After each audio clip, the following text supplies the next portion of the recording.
आप देख रहे हैं आपका अपना यूट्यूब चैनल असिस्टेंट प्रोफेसर 1972 और इस वीडियो में मैं आपके लिए लेकर आया हूं बिहार राज्य विश्वविद्यालय सेवा आयोग असिस्टेंट प्रोफेसर लेटेस्ट अपडेट।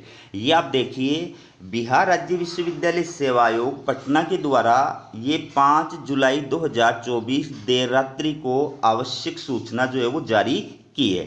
और ये किससे रिलेटेड है? ये सहायक प्राध्यापक यानी असिस्टेंट प्रोफेसर उर्दू विषय से रिलेटेड है। आयोग के द्वारा असिस्टेंट प्रोफेसर उर्दू विषय के आरक्षण कोटिवार कुल 100 पद जो है उनके लिए इंटरव्यू आयोजित किए गए थे।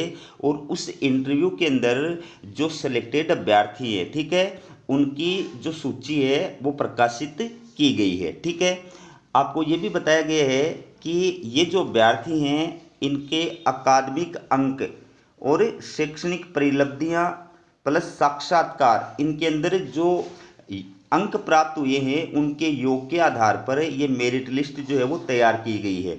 और मेरिट लिस्ट तैयार करने के पश्चात इन अभ्यर्थियों को कैटेगरी के हिसाब से विश्वविद्यालय का आवंटन किया गया है। ठीक है, आपके एपीआई स्कोर के आधार पर प्लस इंटरव्यू के अंदर आपके परफॉर्मेंस के आधार पर जो अभ्यर्थी सेलेक्ट हुए हैं उनकी लिस्ट प्रकाशित की गई है।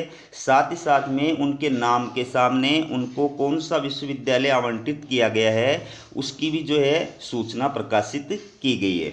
तो आपको यहाँ पर इस यूनिवर्सिटी के अंदर जाकर के ज्वाइनिंग लेनी है। यूनिवर्सिटी अपने लेवल पर अपने अलग अलग डिपार्टमेंट के अंदर विषय के अनुसार आपको जो है ज्वाइनिंग प्रदान करने का कार्य करेगी।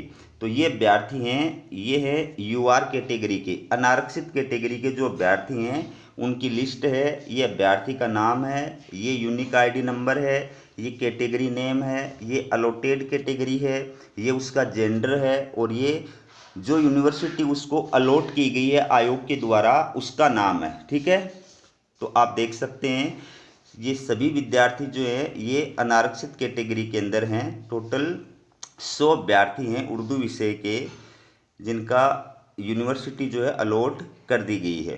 ठीक है, तो ये आप देख सकते हैं। ये इसके बाद में जो है आर्थिक रूप से कमज़ोर वर्ग यानी ईडब्ल्यूएस कैटेगरी के अंदर जिन अभ्यर्थियों का इंटरव्यू के पश्चात सिलेक्शन हुआ है उनको यूनिवर्सिटी का अलॉटमेंट किया गया है, उनकी लिस्ट है। ये आप देख सकते हैं कौन कौन से अभ्यर्थी हैं।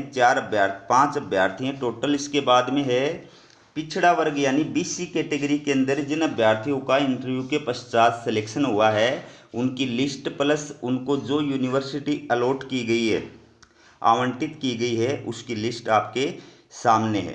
इसके बाद में है अत्यंत पिछड़ा वर्ग यानी ईबीसी कैटेगरी के अंदर जिन अभ्यर्थियों का सिलेक्शन हुआ है और उसके पश्चात उनको जो यूनिवर्सिटी अलॉट की गई है उनकी ये लिस्ट आपके सामने है। ठीक है, ये आप देखिए।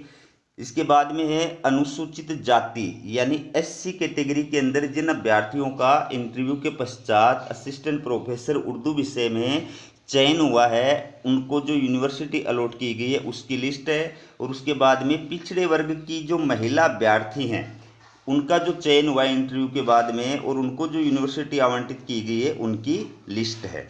इसके बाद में आयोग ने ये भी कहा है कि उपरोक्त में कोई टंकन त्रुटि या भूलवश हुई किसी त्रुटि के कारण संशोधन भी हो सकता है। ठीक है, इसके साथ साथ में आयोग ने ये भी कहा है कि चूंकि पटना हाई कोर्ट के अंदर इस असिस्टेंट प्रोफेसर भर्ती उर्दू विषय को लेकर के या फिर असिस्टेंट प्रोफेसर भर्ती को लेकर के कई सारी रिट याचिकाएं दायर की गई थी, तो उनके अंदर हाई कोर्ट के द्वारा जो भी आदेश दिया जाएगा उस आदेश का प्रभाव जो है इस इंटरव्यू के अंदर सफल अभ्यर्थियों के परिणाम के ऊपर निश्चित रूप से पड़ेगा।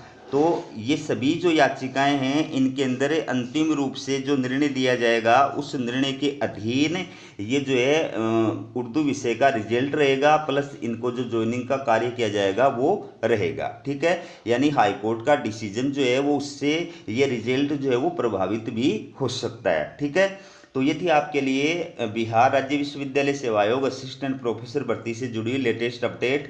इसी प्रकार की अपडेट पाने के लिए चैनल को सब्सक्राइब जरूर कीजिएगा। हमारा वीडियो देखने के लिए आप सभी का बहुत बहुत धन्यवाद।